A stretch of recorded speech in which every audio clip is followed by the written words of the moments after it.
So welcome, good morning everybody. We are going to get started with the first pose is actually going to be headstand, but we're going to be doing it supported. So Sarah's already set up, we have rope walls, but many of you don't. I don't know if any of you do, but we're going to take a supported version of headstand where we use two chairs. So at this point, take the time to grab two of the same chair and either two blankets or two bath towels that you can put down on the seats of the chair. That's less important if you're using a padded chair, but do make sure that they are the same size chair or the same model of chair. And then take your two chairs. First, a yoga mat goes a long ways up to the wall. And then the two chairs go up to the wall with a gap between the chairs to receive your head. Alex, is it okay if I use this? Is it okay if I use this? That's fine. The only thing you want to avoid with using the headstand bench is you don't want to end up in a banana shape for 10 minutes because that could be kind of hard on your lower back. So the options with that are to either go far enough away from the wall that you actually bend your knees and put the feet on the wall with the shins parallel to the floor, or you just balance away from the wall for 10 minutes if you're fine doing that. But we'll be in it for a while. Alex, can I just sit against the wall because I can't get into the room right now where the other chairs are? Oh, that's fine. Yeah. If you do it with your base against the wall, you'll go up and stay up for as long as you can. But then after a few minutes, then don't go up and down. Just once you come down, come down. Okay. I mean, if it's 2 minutes, then you can rest for a minute or two and then try going back up. Yeah, that's fine. Yeah. I'll do whatever I can. Okay. So a little timer for us here. And whenever you're ready, go ahead. All right. We've gone over this a couple of times, so I am not going to take too much time giving all the same instructions over and over again. But just remember the things to remember with this pose. I'm going to mute you now, so if you need to speak, then type or unmute yourself. Hand position on this, Alex? What's that? Hand position on this, like a regular handstand? That's actually what I'm going to go over. So your hands are going to go, I'm going to keep my chairs against, you would do this with the chairs against the wall, but I'm going to turn a chair to show the hand position. So if you were looking at it from the side, and the wall is right here, I would put my head between, and I'm going to hold like this with my hand here on the chair like this. So I'm holding the front of the side of the seat of the chair. So I'll go in, and it's like this. Only in for everybody. That you go in, you place your head between the seats, you get your shoulders close to the wall, and you're holding on like this. I hope that's understandable. And this should be relatively comfortable. So you're holding on to the two seats. Your elbows are shoulder distance apart. Your hands are shoulder width apart. You're continuing to lift the shoulder blades toward the ceiling in this position.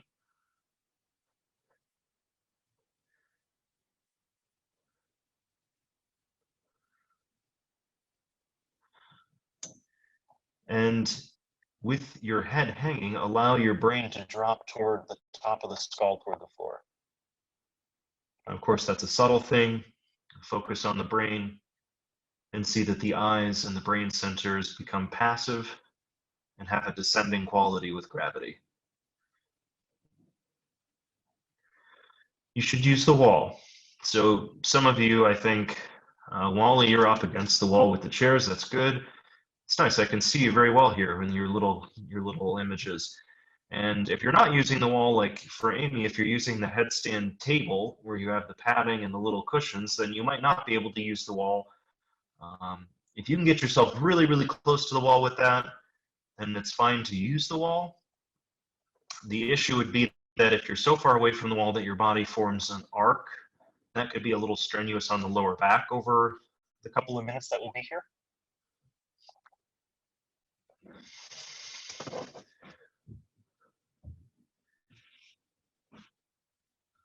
So Sarah's kind enough to join us for this class today. She's been in her supported headstand for quite a while now, almost 12 minutes or so. So she's coming out, but we'll all remain for a few more minutes. If you do need to come out, you come out and you rest the head and release the head forward. So that's going to look different based on which props and which pose you're doing.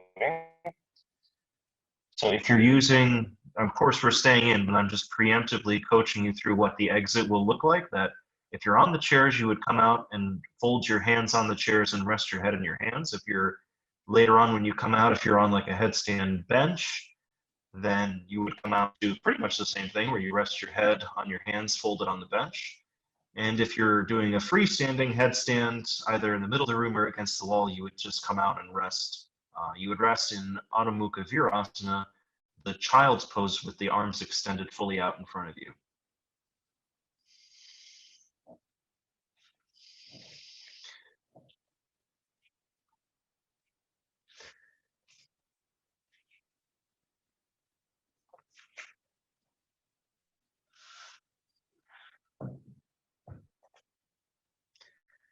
So take your time here, release, relax.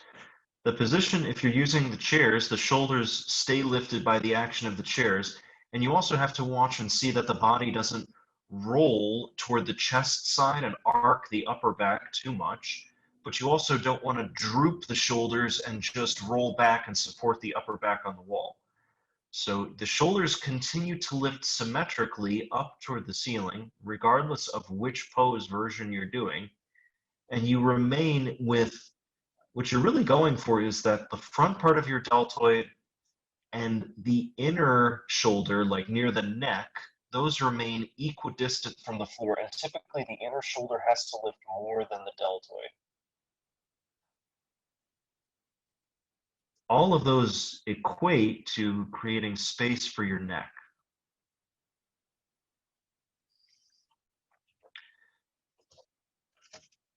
Turn the thighs in.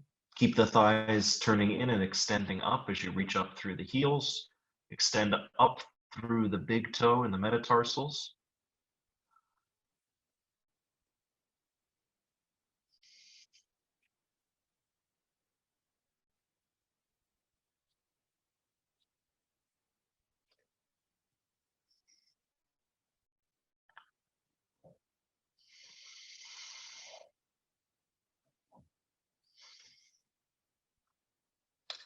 So at this point, if you have come down, just remain down. We'll be here for about 1 more minute. If you're doing a freestanding headstand and you go, like in the future, if you were to practice this, you could certainly go up for a few minutes, come down, and then go up for a few minutes. But once you pass the about 2 to 3 minute threshold on a headstand and you end up coming down, it's better to stay down unless you're really specifically working on certain things in Shirshasana. Like if you're working on variations, or if you're working on certain physical benefits or physical, I should kind of say muscular skeletal impacts of the pose, then you can come up and down to work on something mechanical. But if you're really trying to maximize the physiological and nervous system level benefits of the pose, it's more quieting to the nervous system to just be up once for a longer period of time, and it can be a little disruptive or I don't want to say necessarily agitating, but it can be taxing on the nerves to come up and down. So if you're going to go up and down, you should have a specific purpose for that. At this point, go ahead and start to lower the legs down, either 2 legs simultaneously or 1 leg at a time. And remember your immediate exit pose. If you're in the chair version like I am, you'll pop your head up, fold your arms, and rest your head on your folded arms.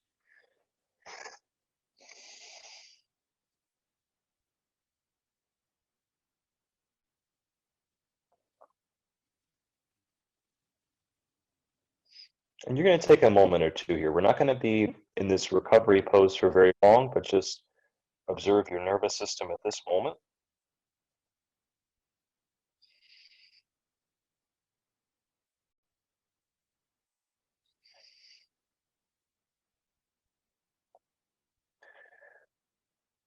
Let your butt sink towards your heels. Your head rests in your hands. And still the shoulders pull away from the ears, creating space for the mouth.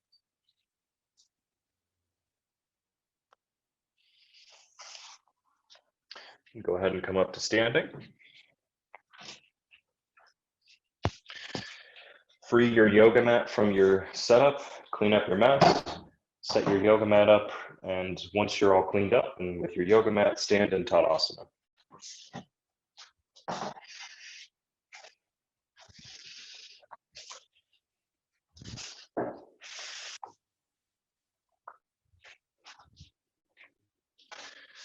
If you're still cleaning up, you can take this opportunity to grab 2 blocks and put 2 blocks on either side of your mat at either the tallest setting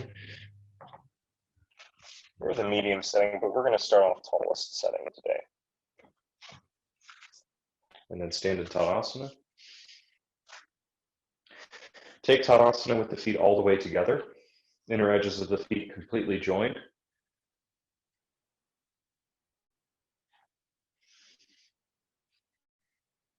And you should observe that you know the pose Tadasana and you've practiced it before, but there's a different quality of this pose after practicing the pose Shirshasana, headstand.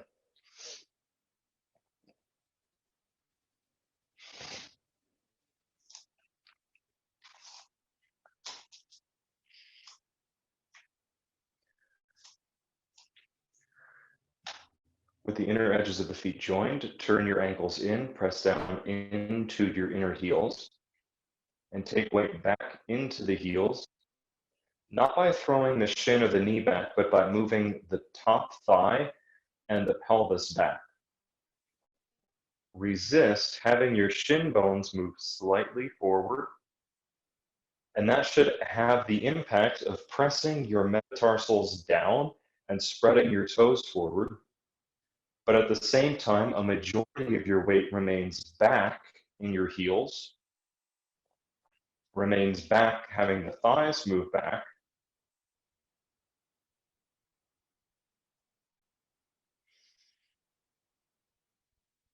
And with the upper body, you have to see that the elbow joints remain straight and you extend from the back of the shoulder through the pinky finger.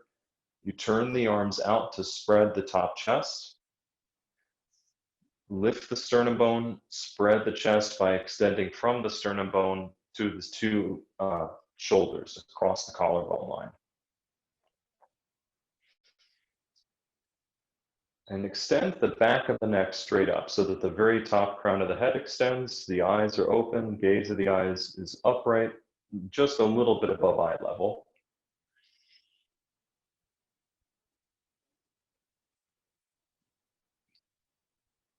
Move the thighs back even more, extend through the groin, down into the inner heel. And cut your outer shin bones, these, I'll point to it on me, these outside band of the muscles of the leg on the lower leg. Move those muscles away from the skin so that your shin bones begin to press toward each other. At the same time, the inner leg elongates. So you're moving your legs closer to each other, and that's different than just squeezing the inner groin muscles. The inner groin should remain soft and still maintain its descending quality in the direction of the knee and in the direction of the heel, while the outer legs and the outer hips work toward bringing the thighs and the hips closer toward the center line of the body. And that drawing in toward the center line should immediately initiate a length of the spine, an extension of the chest. Fully extend the arms. Keep pressing the lower legs, the lower ankles, the outer shins toward the midline as the muscles of the thighs lift up and press back. So now we're taking the pose Utthita Trikonasana, extend a triangle. We're going to use the blocks. Bend the knees, bring the fingertips together in front of the chest, and inhale to jump the feet out to the sides and turn the feet to the right. Turn your left toes in, your right foot out 90 degrees. Stand tall and press down into your feet, extend up through the spine and extend the arms sideways. Now move your left femur bone. And I'd like you to get some attention to that left femur bone. And I'm going to rub the fist. You've got the outer femur bone and what I'm calling the head of the femur bone, the outer head of the femur bone, and the inner head of the femur bone. So in this position, lift the inner head of the left femur bone higher than the outer head of the left femur bone. And that should have the effect of lifting the right side of the pelvis up and descending the left side of the pelvis. Keep that, turn the very top root of the thigh, the right thigh, from the inside out, and maintain that lifting quality on the inner side, the inner head of the left sitting bone. Extend to the right. Maintain those actions as you extend and put your hand onto the brick. Extend your left arm straight up. Now in a moment, we're gonna cut the outer right buttock forward, but we wanna make space for that action. So continue to lift that inner head of the left femur up. Press back the left heel. Those two actions are married to each other. The more you press the heel, the more the inner femur bone can lift, the more the inner femur bone can lift, the more you press the heel. Then turn the right thigh, extend the chest and the spine. Take the top arm side of the pose, the ribs of the left side, descend them toward the right so that the spine extends. It comes out of being bow-shaped up toward the ceiling, and the top side lowers toward the right side. And then cut the outer right buttock forward. You should feel an engagement on that outer band of the right hip that presses toward the chest side, the head side of this pose. Press your rear heel, pull with your arm, inhale to come up, turn your feet parallel, keep your arms extended, turn the feet to the left. Pull up on your thigh muscles to keep the knees straight and lift that inner right head of the femur bone higher than the left. From the very root of the left thigh, rotate out. Turn that thigh while keeping the inner right femur bone ascending. If you can get it higher than the outer femur bone, such that like right here becomes higher than out here, go for that. Then turn the thighs and extend over the leg. Take the hand to the brick, get the brick close to the outside of the left shin, extend the right arm straight up. Go on, lifting the inner head of the right femur up and pressing the heel. Feel how those complement each other.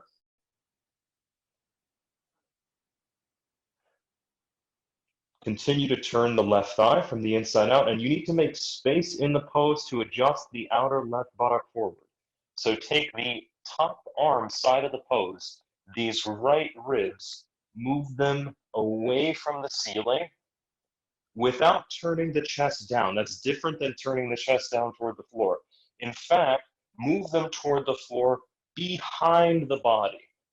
So take your left ribs, move them down toward the outside, or your right ribs, move your right ribs down toward the outside of the left leg. Lift the chest, turn the chest even more. Now, strongly cut the outer left butt forward, that outer crease of the hip. Press your rear heel, pull with your right arm to inhale and bring you up. Turn the feet. We're going to do the pose again, taking the brick down a setting. So turn the feet to the right. We're not going to stay as long. Extend the arms. Lift the inner left femur up. Turn the right thigh and extend. Once you're down, grab the brick, move it down to the next setting. Now, extend the arms. Keep pressing back the left heel. Now take these top arm ribs, the left ribs, move them down, as in away from the ceiling, and move them back, and around. So the chest is turning up, the ribs are following that same direction. Take the right breast up toward the ceiling. And that's being initiated not just by the left arm pulling up, but the whole chest, all the way from the lower side of the chest, the right side of the chest, turning up. Now take that outer crease of the right hip, press it forward. Outer right hip crease forward. Press the rear heel, inhale to come up. Turn the feet to the left. Extend the arms, lift the inner right femur bone up, turn the left thigh, and extend over the left leg. Take the hand to the brick, drop the brick down to setting. Lower these ribs, the right side of the ribs. Cut them down and back. Continue to turn that left thigh, lift the chest, and take the right side of the body up toward the ceiling, descend those right ribs, and keep turning the chest by pressing the left breast up toward the ceiling. And then cut the outer left hip forward. And it shouldn't feel as hard as if you were just focusing on your hip. Your whole body is following that same direction. Outer left hip cuts forward as the chest turns up toward the ceiling. And then pull with the top arm, inhale to come up. We're going back to the first side one more time. Turn the feet to the right. We're not using the brick at all. So we're just going to bring the hand down and attempt to flat palm the hand on the ground. So extend the chest, lift the chest, turn the thighs out, extend the arms, extend over the leg. Attempt to flat palm the right hand on the floor. And take your right hand up. From here, take these ribs, which have now certainly poked up toward the ceiling, and lower them. Lower them away from the ceiling, turn them back, turn the chest up. Press into your feet more strongly, especially your back heel. And now turn your right thigh from the inside out and cut the right middle buttock forward. Reach the top arm up, inhale, extend up, turn the feet, and extend the feet to the other side.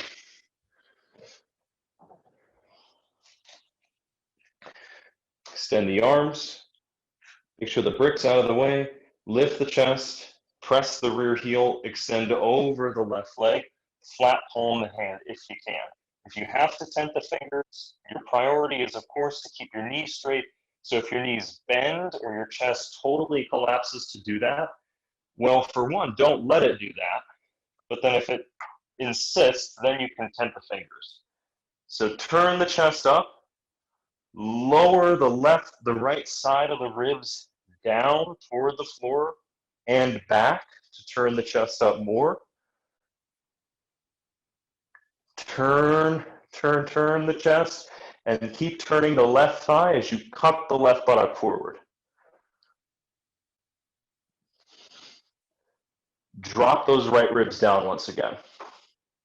Press back the right heel, inhale, lift the arm to come up, turn the feet, and jump the feet back to Tadasana. Bring the feet together, lift the chest, and roll the shoulders back and down. Stretch the toes forward. Once again, draw the outer legs in, outer shins cut in, outer thighs cut in. And see that you're not using the muscles of the groin to make that happen, that you're not just squeezing the legs together from the inner legs, that it's the strength of the outer legs compacting in that brings them together. Your inner legs extend down to press more weight into the inner heels.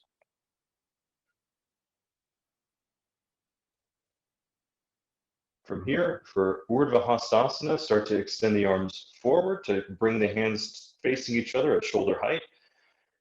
Roll the shoulders down the back as you extend the arms up.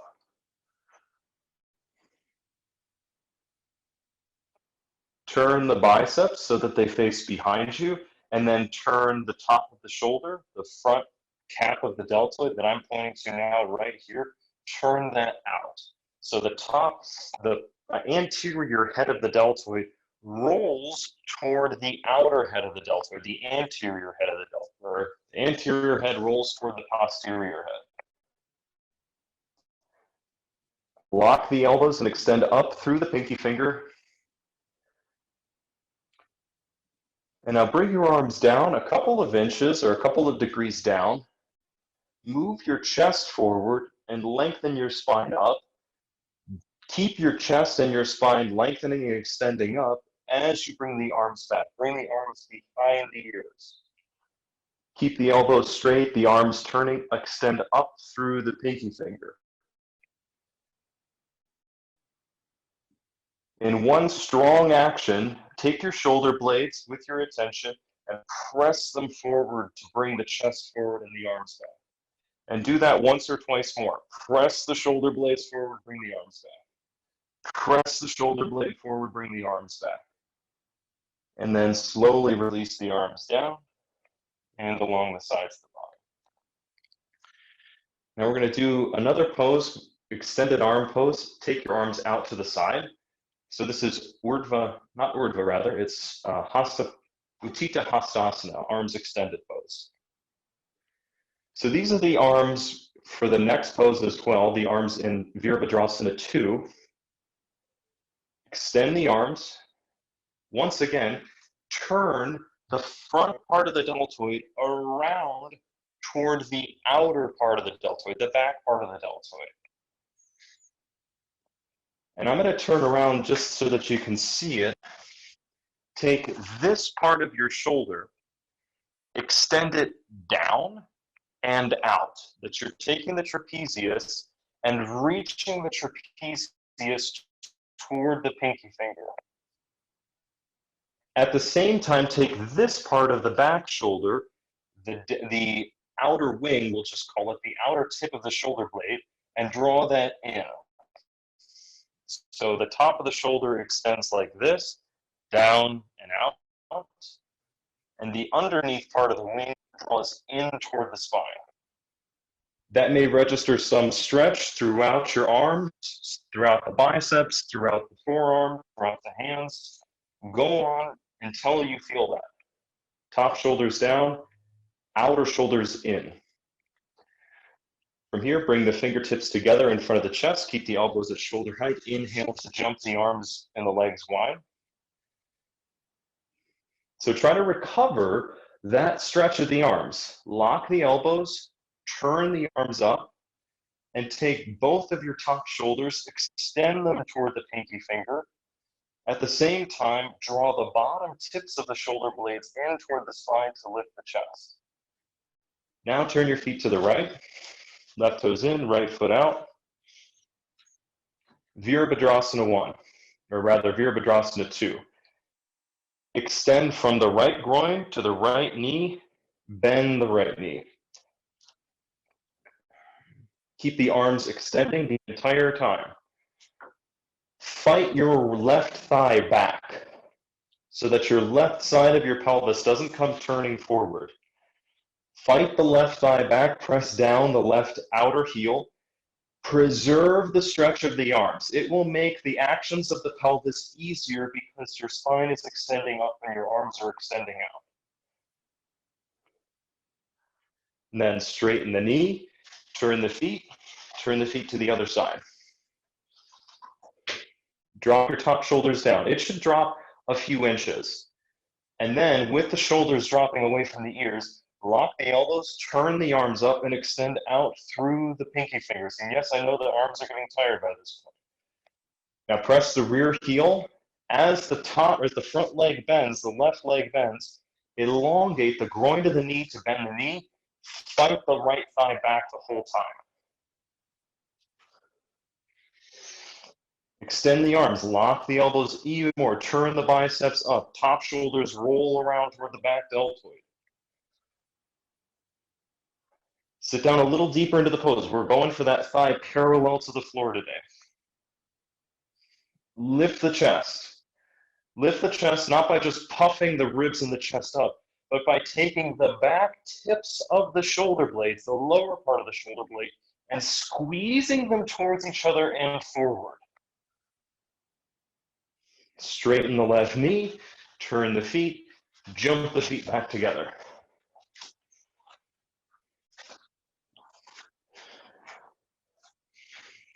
So now we're taking Urdhva Namaskarasana, upward prayer pose. Extend the arms out, turn the palms up. You have your feet together, you're still in Tadasana with the lower body. And extend the arms overhead. And tip your head forward slightly. Join your palms. Don't use the muscles of the fingers and the extensors to help you. So I'm saying don't cross your thumbs, don't interlace your fingers. Just press the palms together. Lift your chest, take your arms back, look forward. Move your arms behind your ears and lock the elbow joint.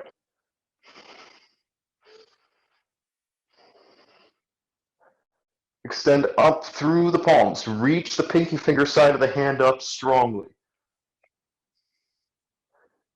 Join more of the palms together. Is your index finger knuckle strongly pressing? Is the thumb pressing? And then move the arms back. Press the shoulder blades forward. And then extend the arms out to the sides and down. This action will help in the next pose, Utthita Parasvakonasana, extended side angle. Bring the fingertips together in front of the chest. Inhale to jump the feet wide. Turn the feet to the right. You're going to be using the block for this pose, and it's going to go at the middle setting. If it's close enough to your foot, fair enough. You can grab it when you go down. If the block's far away, put it in position now. Now, extend the arms. When you bend this knee, feel that you're actually sitting your outer right hip forward and your inner groin to your inner knee is extending out.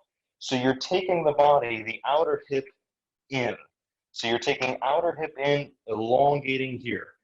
Go on, bend the knee, sit down into the pose by cutting the outer right hip forward and immediately extend the left arm up. Turn the palm, extend the arm overhead.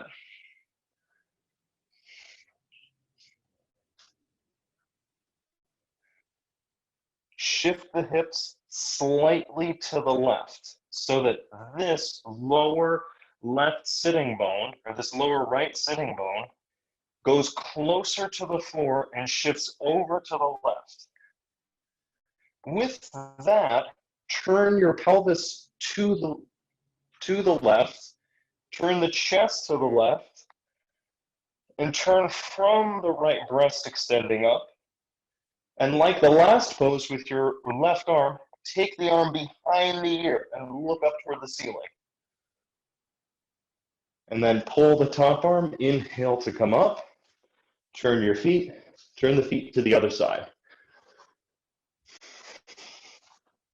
Now when you go into the pose, you'll have the arms extended, and I'm just using my arms to show you that your outer hip, your outer left hip, strongly cuts forward, and you actively seek a stretch on the left inner groin as the knee bends.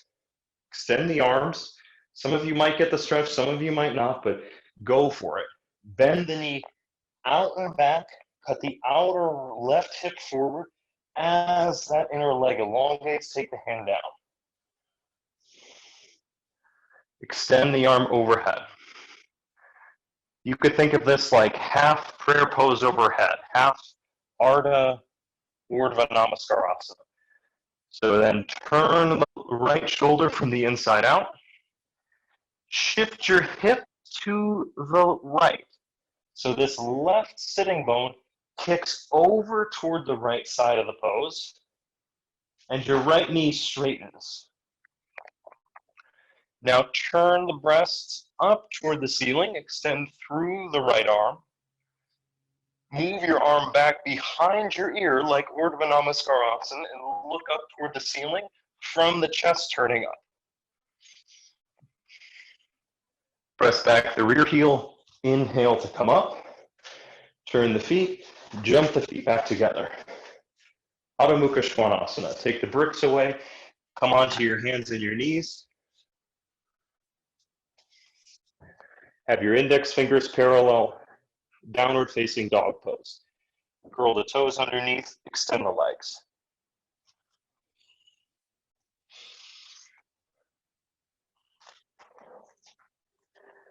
See that your index or your second toes are parallel to each other. Elongate the inner arm.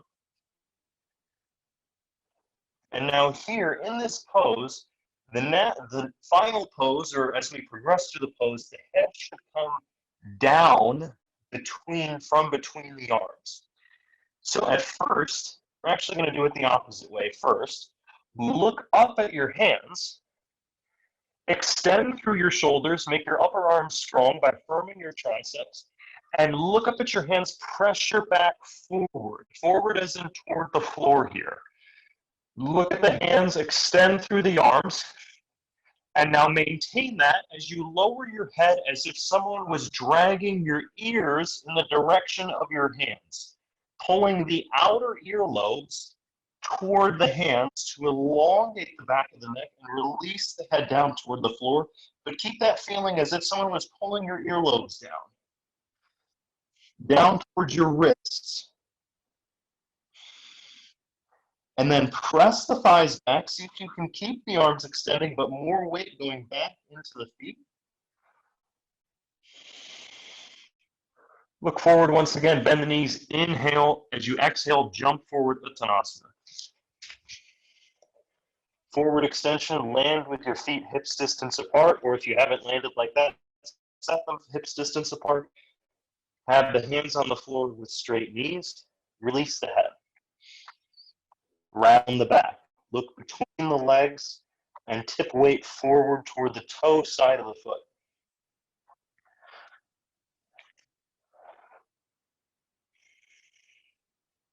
If the hands are not on the ground here, you certainly could use blocks, or you could hold the hands in Baddha Hastasana, bound hand pose. And now take the hands to the floor, place the hands, index fingers parallel, look back, bend the knees, jump back, Adho Mukha Svanasana. Step your left foot to the middle of the pose. So you step your left foot to the middle and place the left heel. Step the right foot forward between the hands. Parsvottanasana, side forward extension. Tense your fingers on the floor. If your back is massively rounded, you're taking bricks. I'm going to take bricks here.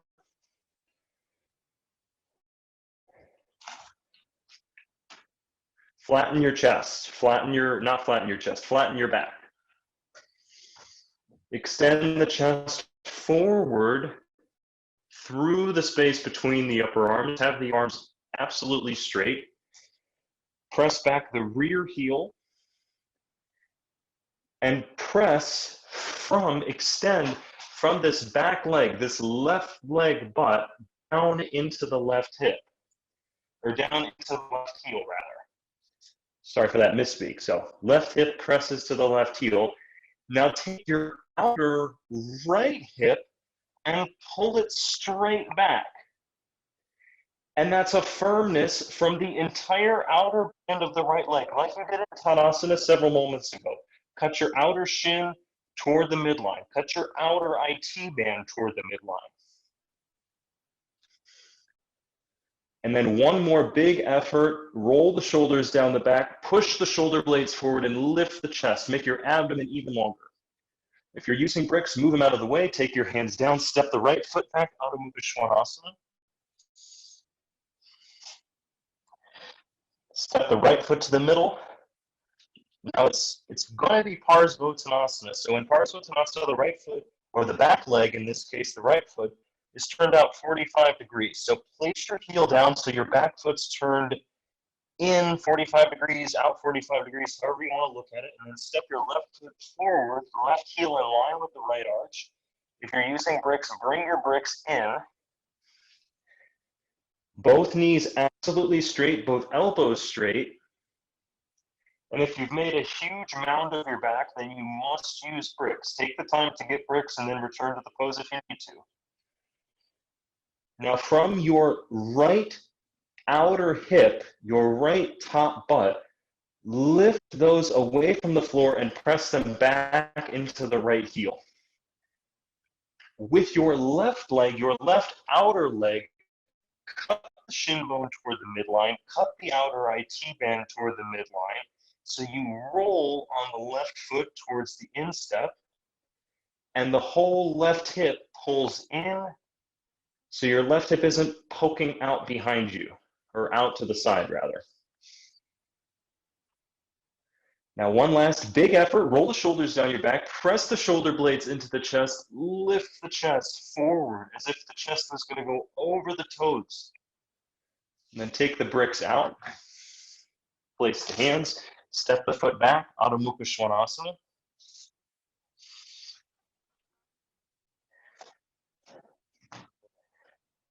We're going to set up quite a few different things here.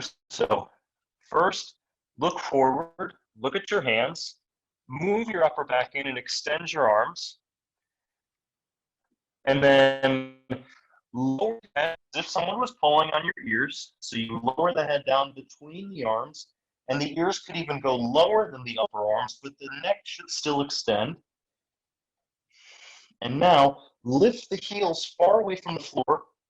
Turn the thighs in from the outer band of the leg, turn in, stretch the backs of the thighs out as you lift the back buttock up, and now strongly reach the heels off of your mat. Don't worry about down. Get the heels to go off the back of the mat.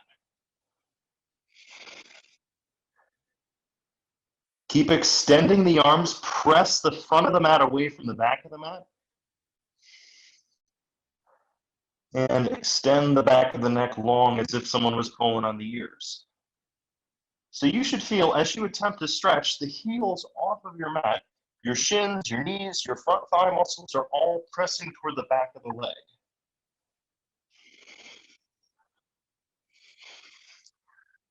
Look forward, bend the knees, jump forward, Uttanasana.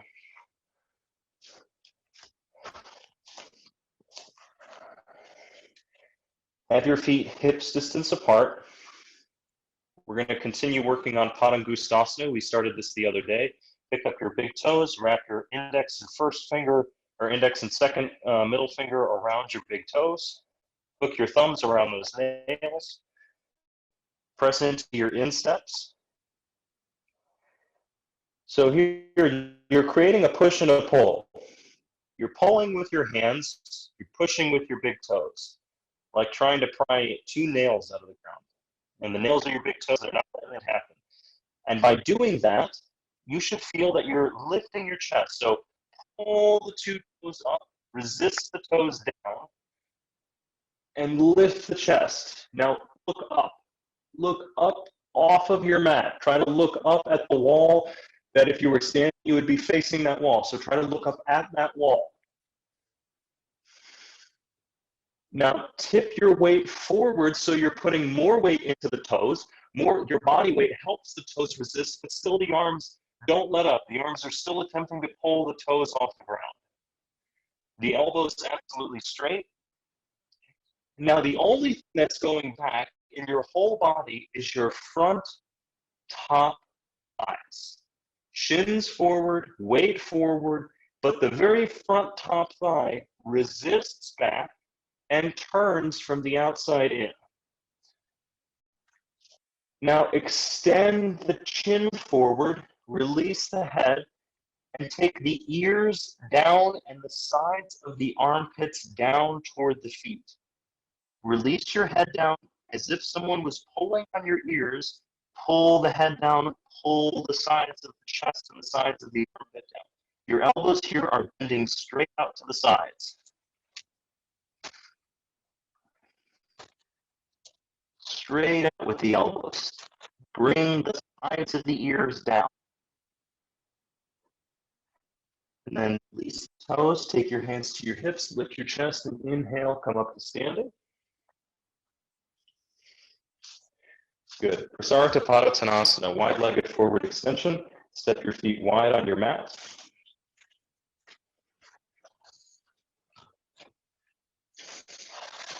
My brick out of the way here. Have your feet parallel with each other, with your hands on your hips.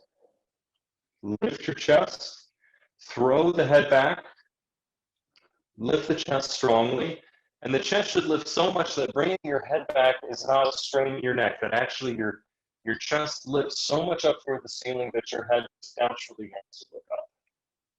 Keep that shape in your spine as you extend forward.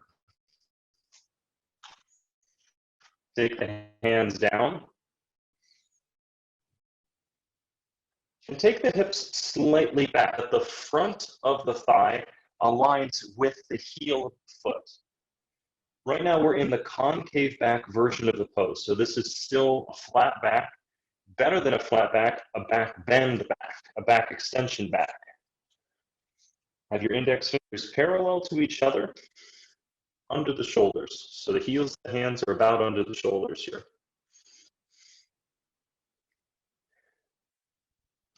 To complete the pose, walk the hands back, bend the elbows straight back, release the head down to the floor.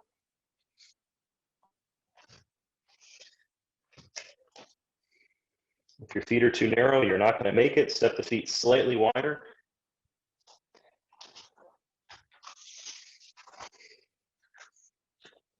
If you need to use a brick for the support under the head, of course you can do that, but in the long run, it's going to be better to not have anything under your head and actually increase the mobility of the legs and the hips, and also allow the neck to move freely. So you're not going to be here for very long. Lift your shoulders away from your ears, and now here, keep lifting the very front hip creases, the very front top thigh. Lift it up. Extend the ears down toward the floor as the top shoulders extend away from the ears. Lengthen the neck.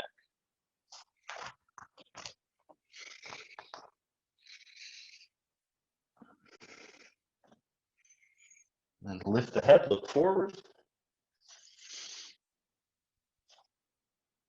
And take the hands to the hips. If you can't stand up here, you could heel toe your feet in and then come up to standing, but you should come up with a flat spine either way. And walk your feet together. Set up your shoulder balance. Salamba Sarvangasana 1, shoulder stand. If you don't have enough blankets and you need to use a chair, you're welcome to do so. We're going to be using the pose called Halasana to go in and out with the chair. So you're going to be setting up your 3 to 4 blankets, or 3 to 5 blankets, I should say, on your mat. For the classical pose, we're also today going to be using a belt for behind the arms. So we're taking kind of all the bells and whistles for the pose to make it a more accessible shoulder balance today. So set up your stuff.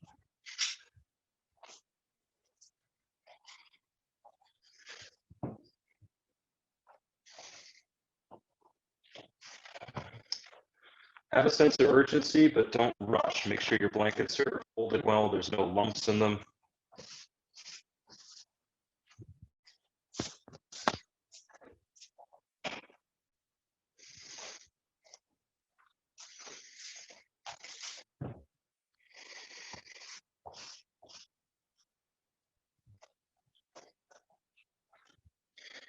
Now take your bolster. I always encourage people to use the bolster to act as a landing pad or under your bottom for when you come out and into the pose. Set up a belt as well. Create a loop in your belt that's a little bit wider than shoulder distance apart.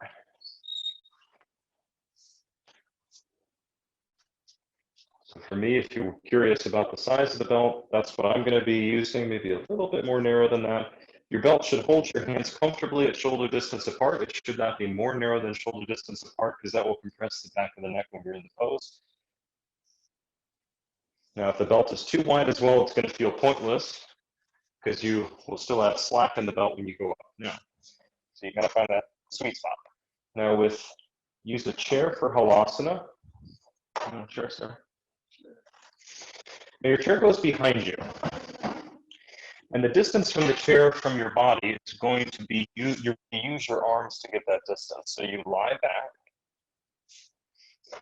When you lie back, at this point, I have most of my neck, or a little bit of my neck, about an inch or so of my neck off the blanket. I have some space between the edge of the shelf of blankets and my top shoulder, so that when I kick my legs up and over into Halasana, I end up on the top caps of the shoulders for the pose called Sarvangasana.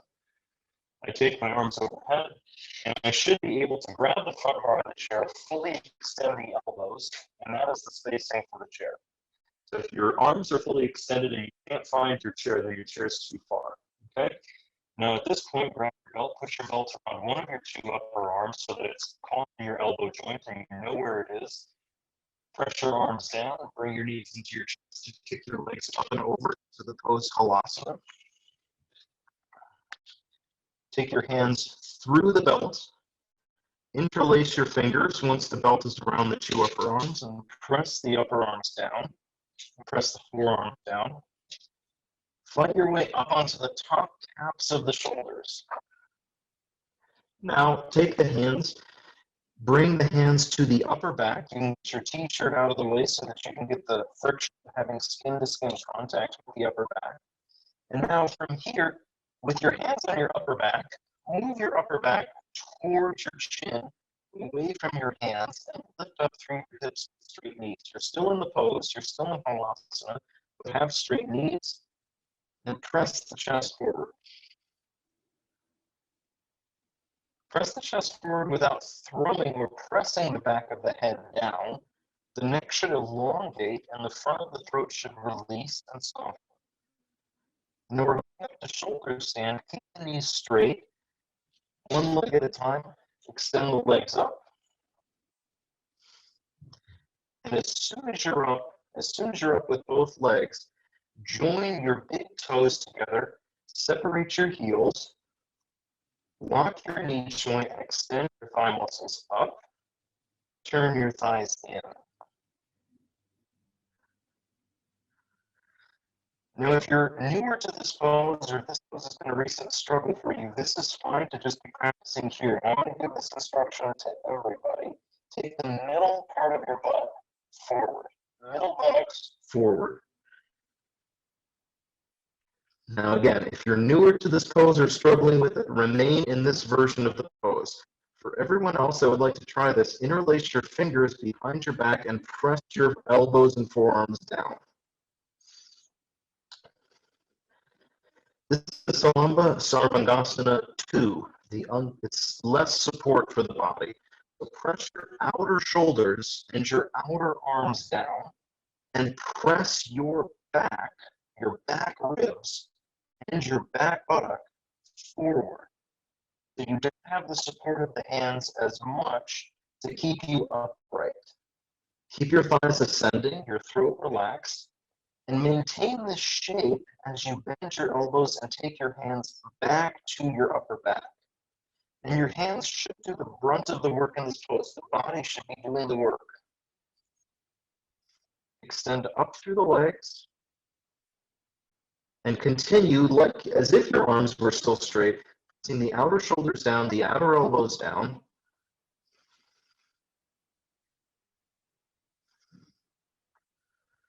Upper back moves in, but still the throat is soft, the jaw is soft. The brain centers are quiet, the mind is quiet.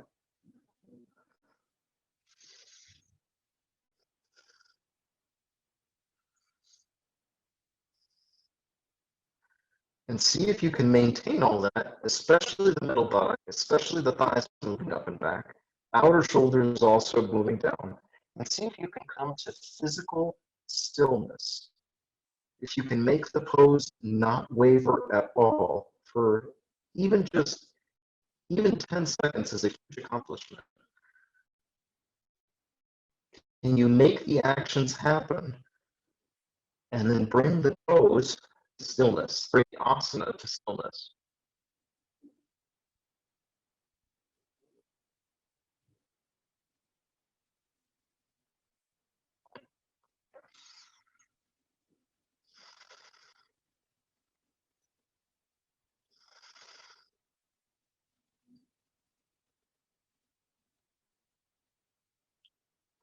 Now to come out, take one of your legs, extend it up toward the ceiling so it resists up, as you lower one leg down to Havasana on the chair once again. Then take the other leg down. If you're using the, this is the moment to move it. Then extend your arms up overhead and bend the knees into the chest, roll out of the pose. Now, as soon as you come down, bring the feet down, stay exactly where you're at on your blanket roll, let your head tip back so that you open and elongate the front of the throat. Rest your hands on your body or out to the side slightly. If you think about it, your head was just close to your chin, the back of the neck was long. Now we're releasing all of those fluids and all of that from the front of the throat, which was just compressed, but hopefully you didn't harden or squeeze those muscles. Just the shape of the pose did that. And now you're letting the front of the throat and all that lymph drain. You can help that by allowing the tongue and the jaw to soften, the facial features to quiet.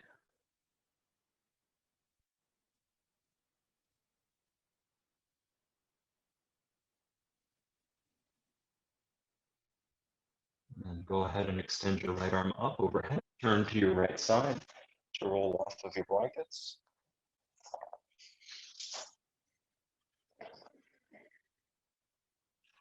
And set up your Shavasana. Open up your mat.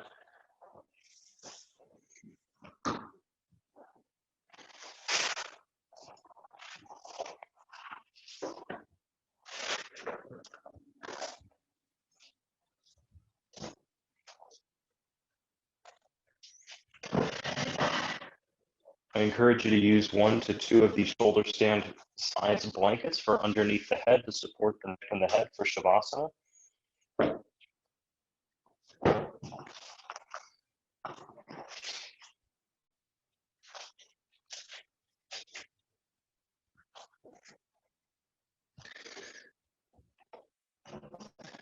Now, because we've just come to 10 o'clock and I would like to get better about ending and starting on time, this is actually where I'm going to leave you for today. Your instructions in Shavasana are pretty much always the same. Of course, there are times where the pose is taught at great depth and there's tremendous benefit to doing that. And the simplest instructions that are given in this pose are to let loose and let go everywhere. So that you would let loose and let go not only of the physical structure of the body, but also of the deep psychology that permeates the body. So you let go of your sense of yourself. You let go and you let loose absolutely everywhere. And I encourage you to just stay for several moments, at least 2 or 3 minutes, and as long as you possibly want to or can. You let the arms and the legs go loose. And so I'll leave you here in Shavasana. Enjoy your Shavasana, and of course, enjoy your day and your weekend. I hope you all stay well, safe, happy, and namaste.